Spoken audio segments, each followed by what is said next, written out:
अहो, ऐकलत का? काय ग? आज जेवायला काय बनवू? काहीतरी चांगलं खावं वाटतंय आज. ठीक आहे, बनवते हा.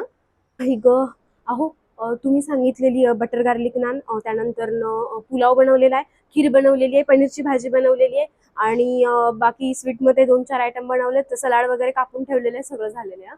बरं, माझा मित्र येणार जेवायला. अच्छा, मित्र पण येणार. ठीक आहे, मग मी कुलचा वगैरे आहे तर थोडंसं वाढवते आणि पोळ्या वाटलंच तर थोड्याशा अजून एक्स्ट्रा बनवून ठेवते. अहो, चहा तयार आहे. बिस्किट खाणार की खारी? खारी. हा, ठीक आहे, खारी आणते हा. हॅलो आई. बरं ठीक आहे, थांब मी यांना विचारते. अहो, ऐका ना. आई म्हणते की 2-4 दिवसांसाठी माहेरी ये, जाऊ का? नाही नाही, इकडे भरपूर काम आहेत. जाऊ दे बरं आई, तू ना मला सारखं सारखं फोन नको करत जाऊ बरं. अगं काम असतात मला, इथं खूप सारे काम आहेत, राहू देत. हा, पुढच्या वेळेस बघू. हा,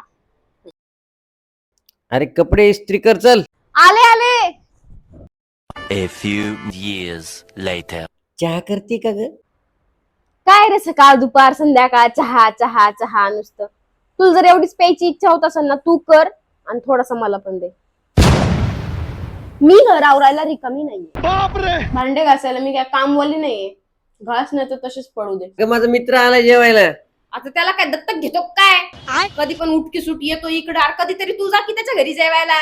अगं, तो आल्या इथं बसले, ऐकतोय तो. ऐकू दे ना मग. बैगन. हॅलो. हा आई. 4 दिवसांसाठी कशाला, मस्त 8-15 दिवसांसाठी येते ना. त्याला काय विचारायचंय?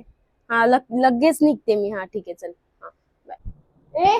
मी माहेरी चाललीये, जरा घराकडे लक्ष ठेव, काळजी घे घराची. कधी येणार तू? मला वाटेल तेव्हा.